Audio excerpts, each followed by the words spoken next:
Hello and welcome. You are listening to Moodally Matters, the podcast that recognizes that your mood matters.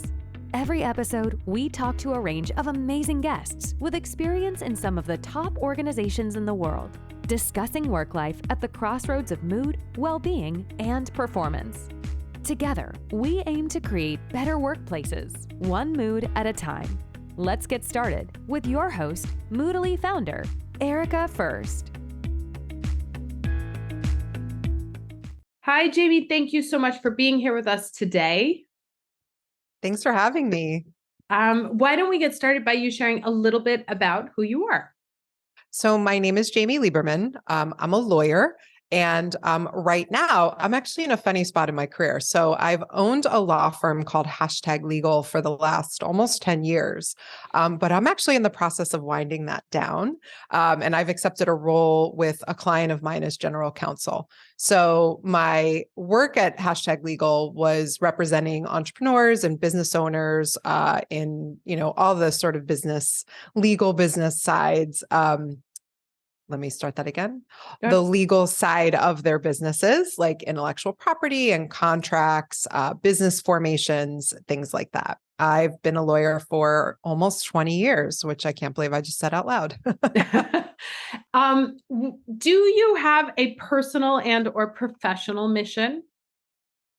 So the answer is yes. I don't know that I've ever actually written it down or necessarily said it, but the mission that I've always done is I always want to make sure that what I am doing and the work I'm doing, whether it's professionally or it's personally, is something that feels true to me. So it feels like it fits me and I feel really good about it. And that sounds very amorphous. And I don't know that I could necessarily put a standard on it, but I know it when I see it. And so I really trust my intuition. I trust my gut. And I think to myself, like, does this fit who I am? And will this let me be who I am? Because I don't want to have to change my personality in any way to make an opportunity fit. So that sort of permeates everything that I do. That has come with age and time.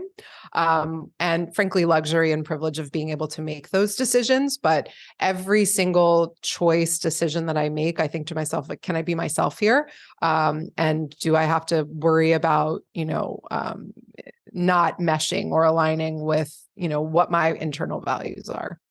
So that's it. I want to get into your topic today, which is my favorite or one of my favorites. And we're talking about conflict management, which I think anyone who's worked in an organization knows that this is one of the top skills that you need, because from morning till night, you are running into people who have been given objectives that are the opposite of yours, who don't think or see the world like you do, who don't think your function is important, and vice versa. And so you are essentially at odds with most of the people in your own organization. And right now I'm talking about obviously not an entrepreneur situation, but actually working in a company.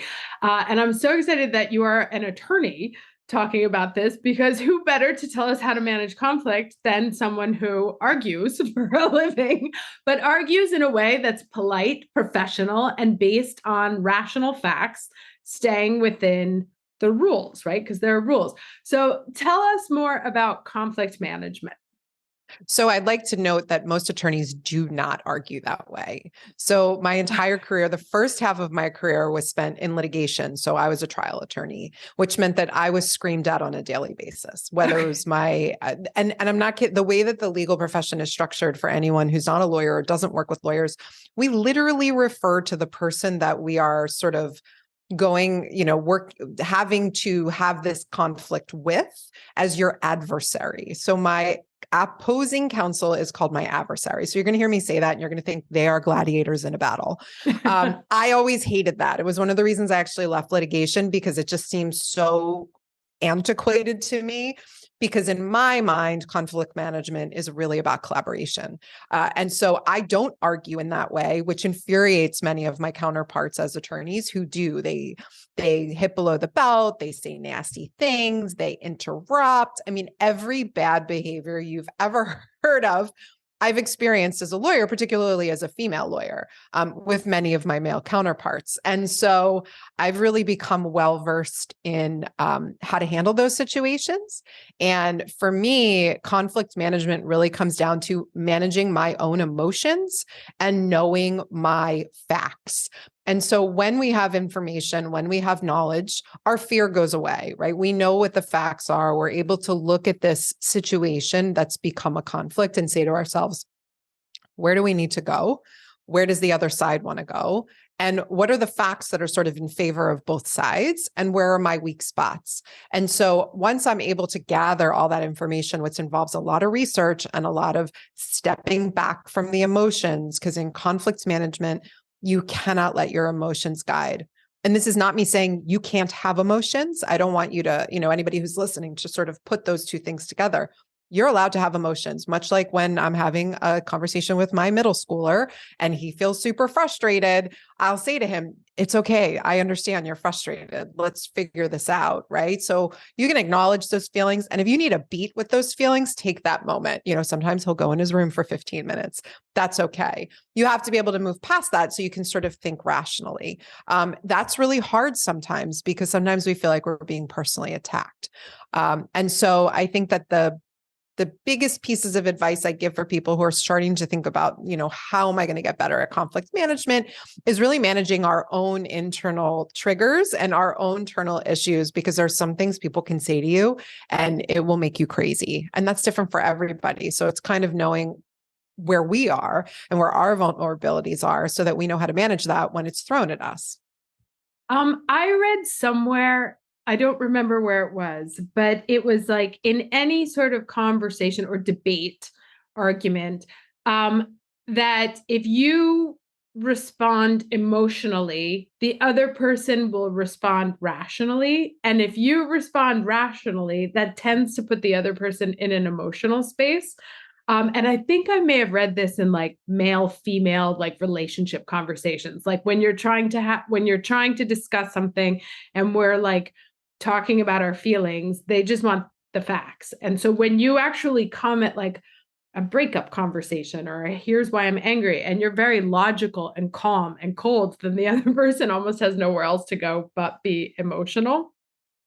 And so it's interesting that you mentioned that that's the first thing that you have to do is actually get your emotions in check and get them out of the way, which doesn't mean ignore them, but just understand how to defuse them, because otherwise you're going to you won't be able to see what's actually happening in a clear lens, correct? Exactly. Your emotions cloud everything. And I think about this I can give examples. So I've had clients who have been owed money, right? So I have a client comes to me and she says, I'm owed $10,000. My client just completely flaked on me. I did all the work. I worked so hard. I'm so mad. Like, this stinks. This hurts my business. And frankly, it's not fair. And it's not. That's a horrible feeling. What can I do? And so my initial instinct is not always you should sue them, because sometimes that's not the right answer, right? So I have to walk through, what are the facts of this? How did this happen? Where's your contract? What does the contract say? All of these different facts so we can actually come to a rational conclusion. And many times when that client first comes to me and we have to work through this, they're just hurt. Right. They feel betrayed or they're angry. Yes. Or they're very angry, which frankly is just the other side of hurt, right? All of those things. And so however that sort of rage, anger, sadness comes out, that's all they're leading with. And most of the time they're like, I don't care what it costs me. I'm going to sue them. Right. Okay. Let's talk about what that really looks like. Right. I don't care if I lose money. I actually once had a client say to me, I'd rather give you all the money than give them $1. Right. I was like, that doesn't make any sense. You are leading with your rage. And oftentimes that rage is completely merited, but we have to separate that out from a business standpoint, because continuing to go down that path. And in that case, that particular client, I counseled them. I said, look, you have a cause of action. You have a claim. You probably could prevail on at least part of it, but let me think about how you're going to feel in a month when you're now writing me all these checks. Right. And you're not as angry anymore. And I want you to logically think about how we can settle this out so that you're not putting your emotions and feelings into this, because you don't just have time or money, but you have emotional currency. Like you have, the emotions that go into continued conflict. That's really, really difficult. And sometimes letting go of that conflict, that's the hardest part. So I think that, that's a really great example of a time where a client is enraged, wants to do whatever they possibly can. And then when you sit back and you think to yourself, okay, what do we really need to do here? What does actually make sense with the facts? Okay, so I'm kind of writing down like a list of orders, and I have first, like, keep emotions out of it / don't lead with the rage, because obviously if there's conflict in one way, shape, or form, your nervous system feels challenged, and so you're either the aggressor or on the defensive. In any conflict, those are the two roles, right?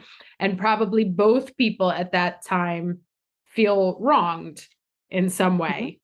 Because it's I think it would be rare for someone to just be like not paying, like they maybe feel like it's not due or not owed, that the job wasn't done there. So in one way, shape, or form, both people feel wronged, right? Or they feel right. Right. Okay. Both wronged or both righted. Right.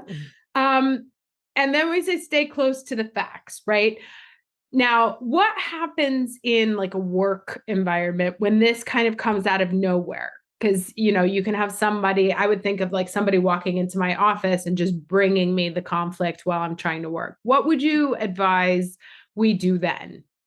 So I think you have to check in with yourself at this moment and really say to yourself, like, do I have the bandwidth for this right now? You don't have to deal with every conflict that walks in your door immediately, unless you're like a brain surgeon and the surgery must happen, right? I always remind myself of that. I'm like, this is not an emergency. Yes, it's a conflict. Yes, I have to deal with it. But if I don't have the ability to stop what it is that I'm doing, process what's going on, and actually have a good conversation, then just say, hey, thank you for bringing it to my attention. I absolutely want to deal with this. I need a few minutes, or I need a little bit of time to check into this. So if you want to give me a brief rundown, I can't really talk through the conflict, but I'd love to hear your perspective. And then we can set another time to meet where we can actually talk through this and come to a resolution. And that gives you space. You almost never have to resolve something almost immediately. If you do have to resolve something immediately, give yourself 5 or 10 minutes. I can't imagine anything. Really, you can't give yourself 5 or 10 minutes. So that's really what I think you have to do, is you have to kind of gather yourself when someone kind of comes at you and just say, "Ooh, I'm not in a position to deal with this right now." And it's better to wait, even if it's a short amount of time, just so you can gather yourself and make sure you have the information that you need. And excuse me. To make sure that you have the information that you need, and to make sure that you're in the right headspace to talk about it. Yeah. And I love that idea, because it's true. We do sort of feel like an obligation to respond on the spot. You like a duel, someone's thrown down the glove and you have to pick it up immediately. But the idea of saying,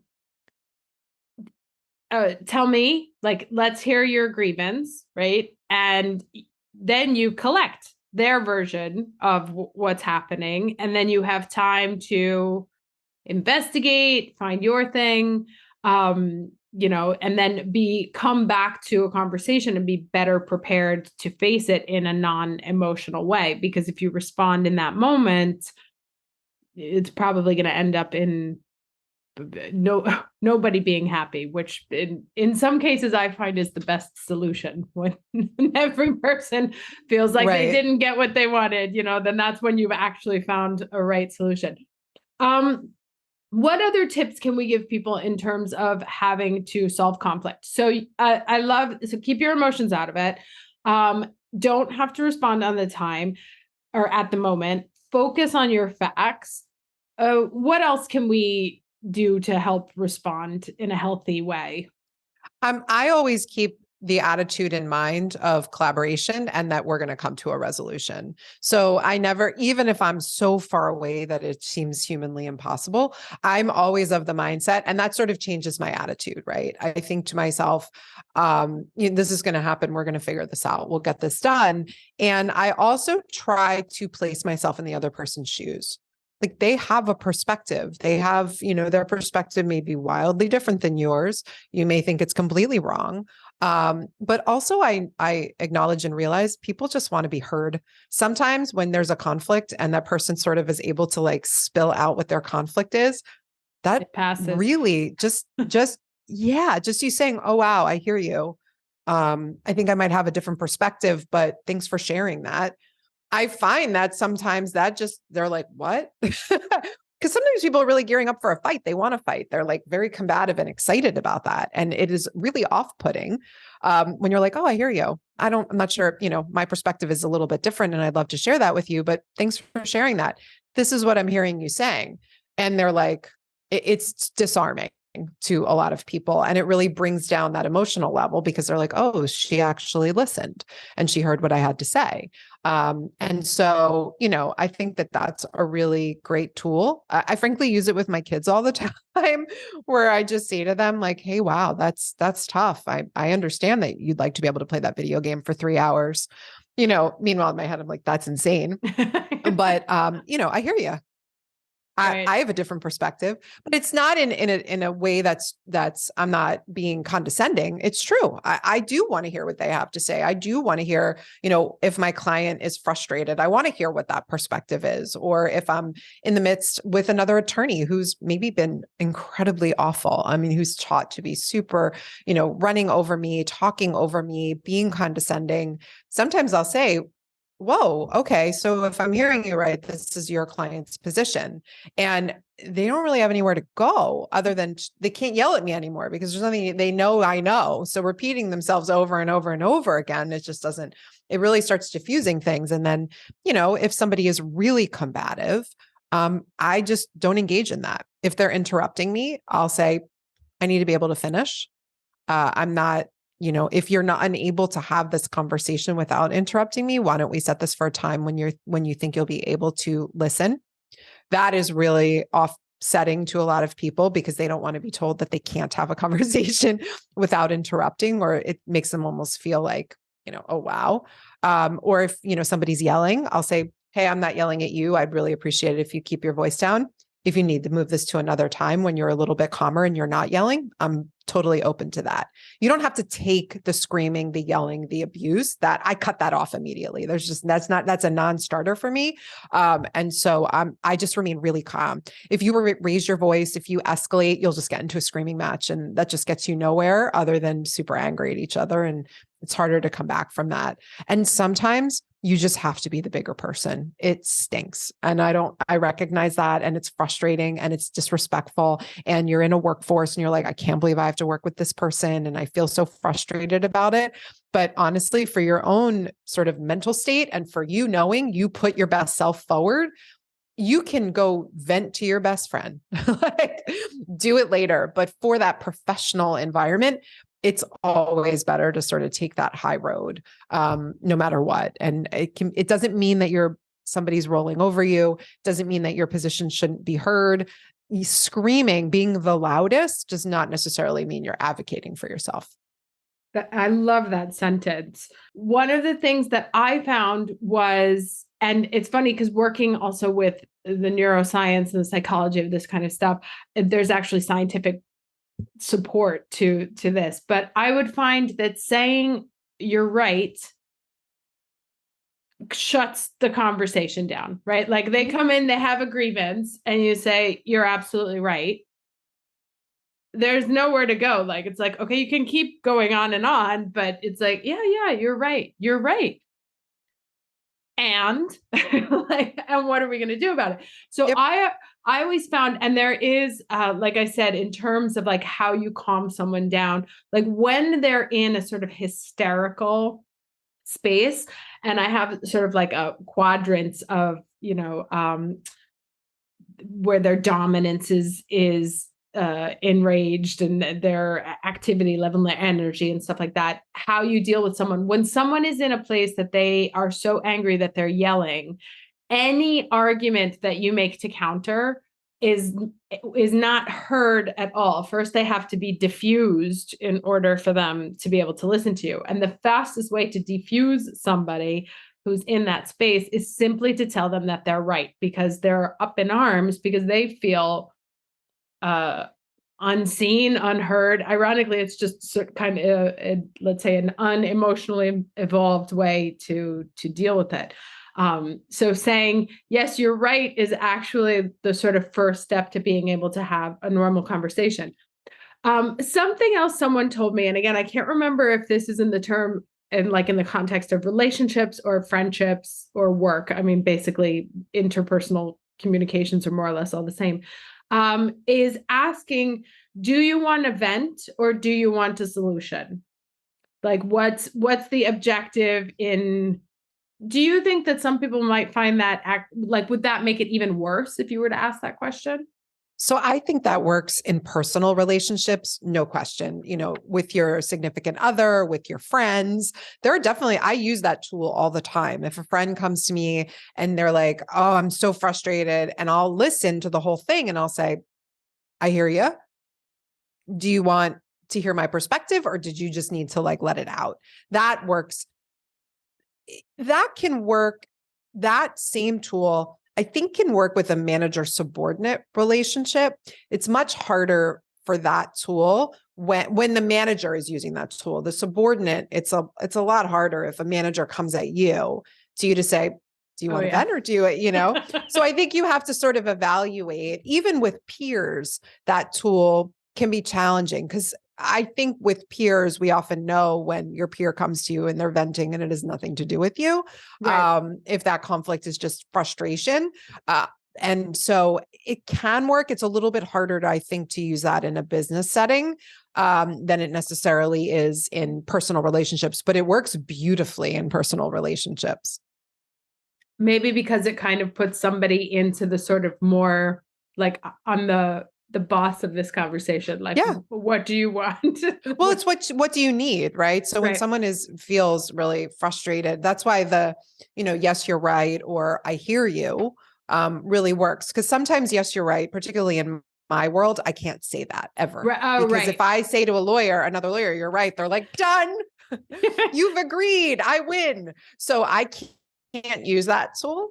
Because even if I say, yes, you're right, and they've stopped listening after right. So I hear you. I understand your position. This is your position. And it's the same way of making them feel like at least my position has been heard.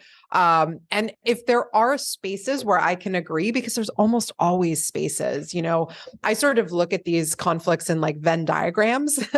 We have my position, your position, and then that middle ground, there's something we agree to. There absolutely is. Find that middle ground. And then you start to move the issues away. Like if you do it in a very sort of logical way, you almost think like a bulleted list or a numbered list. Here's the 7 things that are on the table. 3 of them we agree to. Amazing. Let's focus on those first. Let's move them away. So now here's what's left of the conflict. It's a very logical, sort of lawyerly way to think things. It's how so I was a law school professor for many years, and I taught negotiation, conflict management, and like legal arguing and writing. And it was one of the ways I taught it like a recipe. If you skip a step, if you walk through and you miss a step in a recipe, like your cake's not going to rise. It's the same thing when you're having sort of any kind of negotiation, or you're trying to make persuasive arguments. You have to make sure you hit every step. And it's the same thing with conflict management. You got to go through every single issue, figure out what you agree to, figure out what you don't. That's why research is important. Asking questions, listening is really important, because you may know your position, but you also have to understand the other side's position. And you really do need to hear them. Even if they don't want to hear you, sometimes you, as the bigger person, need to be the person who's going to lead this, even if the other side doesn't realize you're doing it. It gives you a lot more power than you think when you remain calm and you're able to guide the conversation. I love the idea also of coming at what do we agree on first, because that creates such a more productive platform from which to work on, right? It's like we were no longer adversaries, as you said, because look, we agree on these things. So now where are the hiccups and what needs to happen on each end of the table in order for that to happen? Now, so you said there's a recipe for conflict management. You had to know I was going to ask for it. I love every recipe. So what can you tell us about the recipe for conflict management? So I didn't mean like an actual recipe. I think of it like a recipe. Right. So if you skip a step when you walk through and figure out each side's positions, because I mean, I guess I could sort of give you some steps, right? So if we want some steps, I can definitely do that. Your first step is going to be strategize. This is you on your own. Once you're made aware that there's a conflict, you need to sit down and you need to write out your position. You need to write out what you think their position is. You need to write out what information you're missing. So what don't I know? What am I not aware of? What do I need to get? What information do I need to get? And then you have, what is my ideal end result, right? So what is my best, if I had everything and there was no conflict, what would I have? What do I think they want? And what will I agree to? What's sort of my base bottom line? And then you need to fill in the blanks and you need to research. So it may be research outside of the conversation because you may need some facts or information or research, or you may need to have a conversation where you're just asking questions. You need to get in more information. And that involves asking open-ended questions and actively listening and hearing what the other side is saying. That to me is, the next stage. And in that, the climate that you set must be collaborative. It has to be calm. Whether they're calm or not, you got to get information to answer those questions. And then you're going to look and you're going to say, okay, I think I have all the information I need. What do we agree on? And we're going to note those to the other side. We're going to say, this is amazing. We have 7 open issues. We agree on 3. Here's the 3 we agree on. I'm thrilled about that. Let's tackle these 4 now. Here's where I think we should go. Here's what my proposal is. The other side can come back and they can, have another conversation about that. And then eventually you just take each issue away because when you're dealing with a massive conflict without breaking it up into smaller issues, it just feels too overwhelming. We're never going to get to the end. But when you start breaking it up into individual issues, right? Maybe if we're talking about a project that's gone wrong, maybe one of the issues is staffing. One of the issues is deadlines. One of the issues is scope, right? So all of a sudden, maybe we agree on scope. We know what needs to get done. Amazing. Here's the scope. Let's agree. Yes, this is the number of people that are staffed and who it is. Well, let's look at the scope and figure out this person can do all this. This person can do that. Oh, did you know this person doesn't have the bandwidth for that, right? So slowly we're collaboratively working on this, continue. And then it's like a funnel. So that's really the steps, like the recipe that I take. And each time we come to an agreement, we highlight it. This is amazing. We agree on scope. We agree on staffing. We agree on deadlines. And, in some places, sure, you're going to have to give. That's compromise. That's collaboration. And in other instances, they're going to have to give. And, if you get to a space where you feel like you're doing all the giving and they're doing none, that's a conversation to have. You have to highlight that and go back. But if you're very logical about it, you know what all the issues are versus this project's never going to get done and I feel like my head's going to explode. Once you really break it down, it starts to feel more manageable. And then that's the steps. And you don't want to skip one because like in a recipe, it'll fail. And that's awesome. I wrote down everything, so I'm very excited. But as you, as you were saying those, I was thinking of some of the more prickly characters that I've come across in my professional experience, to people who, no matter how hard you tried to engage them in productive conversation, there was just absolutely no doing that. What do you do in those instances when there's conflict, but you can't get into conversation? Or I just ask them. One of the two parties just is not interested at all in being collaborative. Yeah, I just ask them, I'm like, do you want to resolve this or not? And sometimes they don't, honestly. And if the answer is no, I'm not looking to resolve it, then you have to figure out a way around that conflict. And in an internal organization, if you've gone through everything that you could possibly do, you may have to escalate it at a certain point. If it's with a client that you work with and you have a pretty bad conflict with them, you may have to go back to the client and you may say to yourself, I don't think we're going to come to a space. I think it's best if we don't work together anymore.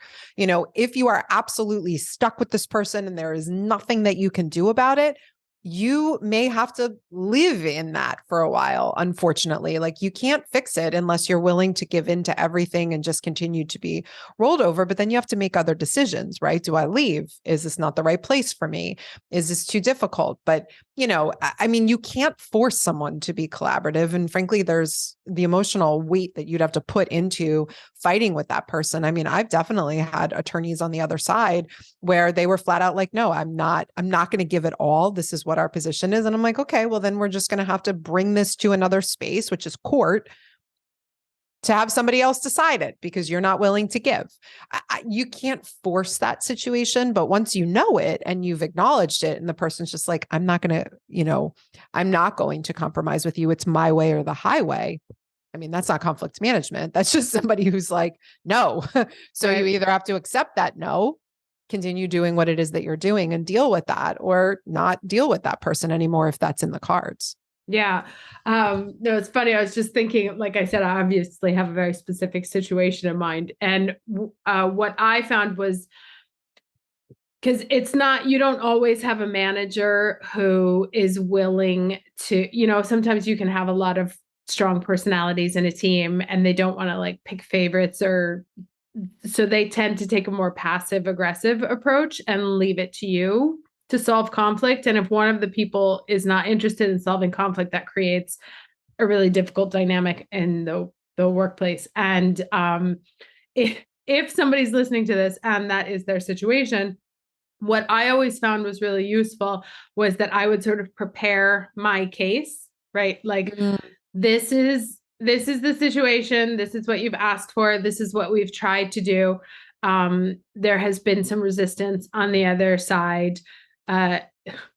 As our manager, what would you suggest? Because I have had I've had a ton of bosses who love to abdicate their responsibility in making decisions. And sometimes you just kind of have to lob it right back. Yeah. I mean, you can't keep beating your head against the wall. You just have to be like, okay, you don't want to solve this problem. I can't solve it either. Right. Because I'll tell you that speaking from personal experience on this, I probably invested 2 years trying to figure out a situation by myself, when what I should have been doing was, again, sticking to the facts. Like, this is what you asked for. This is what we've done. This is impossible because it's not a collaborative environment. What do you want me to do? Right? Yeah. You can't change somebody. Once they've made that position clear, that's the position. That's great. I mean, you should just go back to, like you said, the next step, the escalation, and just say, okay, well, we're at an impasse. I mean, impasses happen. That's reality. And so, if you're at that point with an impasse, then you have to make decisions yourself. You just either keep doing what it is that you're doing. If you can't, you bring it to another authority that can hopefully help you navigate that. But I trying to fight somebody or get them to be collaborative who literally has no interest and isn't going to and doesn't care, you can't change that. You'll drive yourself insane. Yeah. And I think, because like I said, we got to the impasse and it was, and perhaps this is just a female nature. It's like, no, I have to solve it, right? Yeah, like, I have to solve it myself. I won't be a good manager if I don't solve this problem that I absolutely didn't create by myself and can't find any support to solve. Exactly. And I think one thing that we may do as women is to just be like, stick to the facts. And I remember I would talk to my husband about this and he would be like, this is not your issue. And I'd be like, yes, I have to solve it. I have to be the perfect employee. And it's like, no, just like outline your points. And if they're interested, they'll solve it. If not, it's not your problem. So exactly. Just want to share that. That is also an option. As long as you stay stuck to the facts. And this is one of the other things that I find was an eye opener, that the less you complain in the office and the less you make it about this person's mean or I'm being treated poorly and blah, blah, blah, and stay 100% stuck to the facts. I don't know if that's the proper grammar, but we'll go with it. But the more objective and logical your argument is, the less room that other people have to discount it. Yep. So, exactly. Agreed. So one last question for you. So we've obviously, because of my experience, we've been talking about in an organization. How does this change for people who are entrepreneurs and have to deal with clients, where clients do not really like hearing that they're wrong or that you don't want to do exactly what they said to do? Yeah. I mean, at the end of the day, I get this a lot. I have clients that push back on me all the time and, they don't want to take the advice and that's their choice. So I never make that a conflict. I can only counsel clients, much like any consultant, much like anybody who's creating something, you can only do what you can do. You do your best. You have these conversations. If a client feels frustrated with you, you see whether there's validity to it. And sometimes, a lot of times, if the conflict is insurmountable, you part ways. You have to be able to fire clients and clients have to be able to fire you in your business, which is challenging and scary. But when you're an entrepreneur, you have to build your business so that one client leaving doesn't wreck your business. You have to be able to withstand that, which means putting things into place, like having extra savings or making sure you have a diverse a diverse group of clients so that if one goes, that's okay. Having clients in pipelines. So, for the most part with clients, you have to recognize that as a consultant or me as a lawyer, as a counselor, my job is only to give counsel. It is not to make sure that my client takes it. And I do joke with clients, which always makes them go, oh, my day's the same if they take my advice or don't. It doesn't change.